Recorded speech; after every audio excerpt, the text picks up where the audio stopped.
મિત્રો, ગુજરાત સરકાર દ્વારા ચાલુ વર્ષથી Gujarat common admission service portal launch કરવામાં આવેલી છે, જેમાં ધોરણ 12 પછી આગળ અભ્યાસ કરવા માટે તમામ વિદ્યાર્થીઓએ આ પોર્ટલ ઉપર રજિસ્ટ્રેશન કરાવવું ફરજિયાત છે. આજે આપણે જોઈશું કે આ પોર્ટલ ઉપર પદ્ધતિસર કઈ રીતે રજિસ્ટ્રેશન કરાવવું અને કઈ રીતે ચોઇસ ફિલિંગ કરવું. સૌપ્રથમ Gujarat common admission portal launch કર્યા બાદ પ્રથમ કોર્સ ટાઈપ એટલે કે કયા પ્રકારનો અભ્યાસક્રમ કરવો છે તે પસંદ કરવું પડશે. ત્યારબાદ અરજદારનું નામ લખવાનું રહેશે. અરજદારનું નામ આધાર કાર્ડ પ્રમાણે હોય તે જરૂરી છે. ત્યારબાદ જન્મ તારીખ લખવાની રહેશે. ત્યારબાદ કેટેગરી સિલેક્ટ કરવી પડશે, SC, ST, OBC, EWS વગેરે. જાતિની અંદર પુરુષ અથવા સ્ત્રી એટલે કે મેલ અથવા ફિમેલ અને ઈમેલ આઈડી લખવાનું રહેશે. અને એક તમારો મોબાઈલ નંબર કે કાયમી જેના ઉપર તમે OTP લઈ શકો તેવો એક મોબાઈલ નંબર લખી અને ગેટ OTP ઉપર તમારે ક્લિક કરવાનું રહેશે. જ્યારે મિત્રો તમે ગેટ OTP ઉપર ક્લિક કરો છો તો તમારા રજિસ્ટર્ડ મોબાઈલ નંબર અને ઈમેલ આઈડી ઉપર તમને યુઝર આઈડી અને પાસવર્ડ સેન્ડ કરવામાં આવ્યા હશે. તેના દ્વારા તમારે ફરીથી લોગિન કરવાનું રહેશે. યુઝર આઈડી અને પાસવર્ડથી ફરીથી જ્યારે લોગિન થાઓ છો ત્યારે તમને એક સ્ક્રીન દેખાશે, જેમાં અલગ અલગ 7 ખાના હશે, જે તમારે સ્ટેપ બાય સ્ટેપ તેની વિગત ભરવાની રહેશે. સૌપ્રથમ પ્રોફાઇલ હશે કે જેની અંદર તમારી બેઝિક વિગત છે, જેમ કે course type, application number, applicants name, birth date, email ID અને મોબાઈલ નંબર વગેરે વિગત રજિસ્ટ્રેશન વખતે ભરેલી હતી, માટે ફરીથી ભરવાની જરૂર નથી. હવે સૌપ્રથમ પિતાનું નામ લખવાનું છે.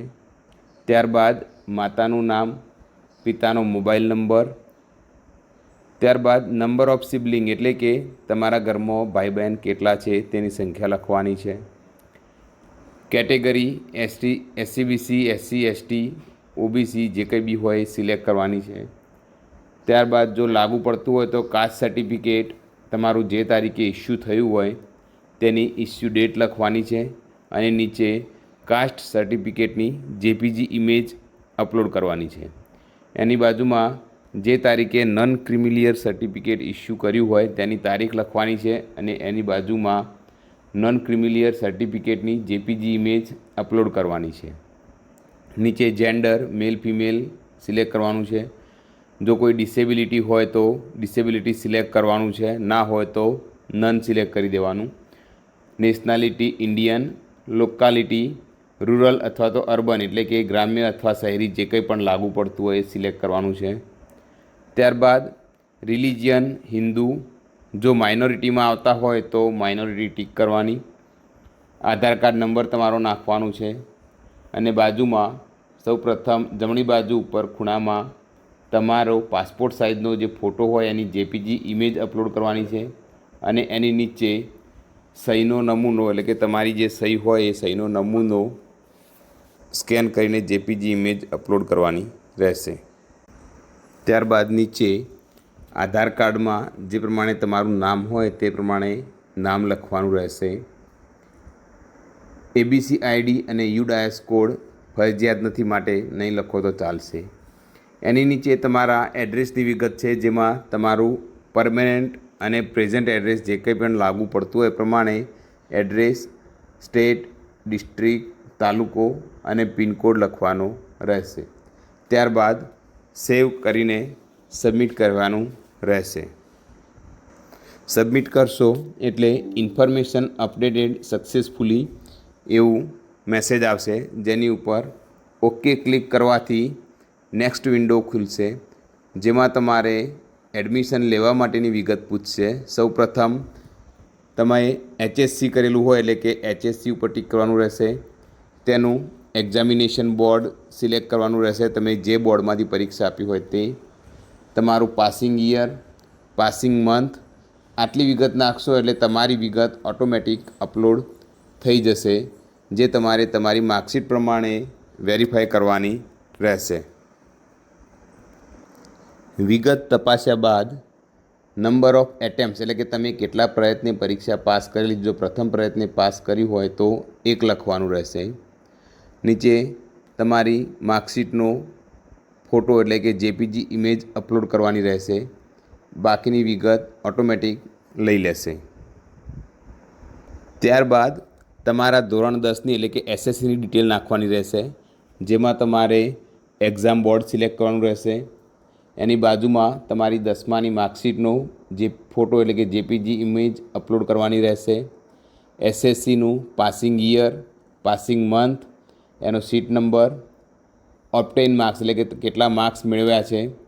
ટોટલ માર્ક્સ તમને માર્કશીટની અંદર આપેલા નહીં હોય, પણ વિષય પ્રમાણે 100 માર્ક્સ ગણી ટોટલ કરીને 100 માર્ક્સ લેખે જેટલા વિષય હોય તેનું ટોટલ લખી દેવાનું.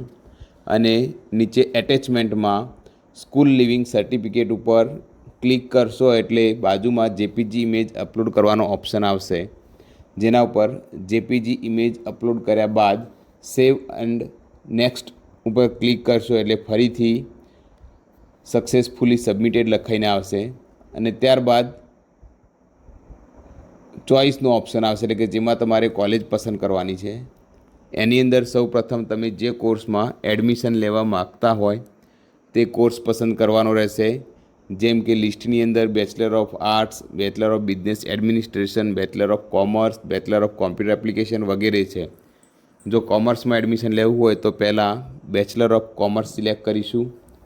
ત્યારબાદ તેની બાજુમાં યુનિવર્સિટીનું લિસ્ટ આપેલું છે, જેમાંથી યુનિવર્સિટી પસંદ કરીશું. તો આપણી પાટણની યુનિવર્સિટી છે હેમચંદ્રાચાર્ય નોર્થ ગુજરાત યુનિવર્સિટી પાટણ, તો તેને સિલેક્ટ કરીશું. ત્યારબાદ વિવિધ કોલેજોના પ્રકાર જે છે જો ખ્યાલ હોય તો બરાબર છે, નહીં તો દરેક ઉપર ટિક કરી દઈશું એટલે દરેકનું લિસ્ટ આવશે. નીચે જિલ્લો પસંદ કરવાનો છે કે તમારે કયા જિલ્લામાં એડમિશન લેવું છે. જે જિલ્લામાં એડમિશન લેવાની ઈચ્છા હોય તે જિલ્લા ઉપર ક્લિક કરી સર્ચ ઉપર ક્લિક કરવાથી જે તે જિલ્લાની કોલેજનું લિસ્ટ આપણી સામે આવશે. હવે લિસ્ટમાંથી મેન્યુઅલી કોલેજ તમે સિલેક્ટ કરી શકો છો, અથવા તો ઉપર સર્ચનું ઓપ્શન છે. દાખલા તરીકે Shrimati TSR commerce college search કરવું હોય તો એનું ફૂલ ફોર્મ છે શ્રીમતી તારાબેન સુંદરલાલ રાયચંદ કોમર્સ કોલેજ. તો સર્ચની અંદર તારાબેન લખશો એટલે નીચે તમને 2 કોલેજીસ બતાવશે. એક સેલ્ફ ફાઇનાન્સ છે જે ઇંગ્લિશ મીડિયમ છે અને એક ગ્રાન્ટીનેડ છે કે જે ગુજરાતી મીડિયમ છે. તો તેની આગળ જે પ્લસનો સિમ્બોલ આપેલો છે તેના ઉપર ક્લિક કરવાથી તમારી ચોઇસની અંદર એ કોલેજ એડ થઈ જશે. તો તમારે જેટલી પણ કોલેજ એડ કરવી હોય તેને આ રીતે સર્ચ કરી અને પ્લસ ઉપર ક્લિક કરી તમે એને એડ કરી શકો છો. બાજુમાં તમને બેચલર ઓફ કોમર્સ લખેલું હશે, એની પાછળ નંબર બતાવશે એટલે કે તમે કેટલી ચોઇસ કરેલી છે. એમાં પ્લસ ઉપર ક્લિક કરશો એટલે તમે જેટલી પણ કોલેજ સિલેક્ટ કરેલી છે તેનું લિસ્ટ બતાવશે. તો કોલેજ સિલેક્ટ કર્યા બાદ સબમિટ આપશો એટલે તમને નેક્સ્ટ પેજ ઉપર લઈ જશે. જો તમારે પેમેન્ટ કરવાનું છે, જે ગવર્મેન્ટ દ્વારા નક્કી કરવામાં આવેલી ફી છે 300 રૂપિયા, તો ઇનિશિએટ પેમેન્ટ ઉપર ક્લિક કરી એની અંદર વિવિધ મોડ આપેલા છે. Online payment, digital banking, credit card, debit card, તમને જે કંઈ બી યોગ્ય લાગે એ ઓપ્શન સિલેક્ટ કરી તમે પેમેન્ટ કરી અને સબમિટ કરશો ત્યારે તમારી એપ્લિકેશન સક્સેસફુલી સબમિટ થઈ જશે.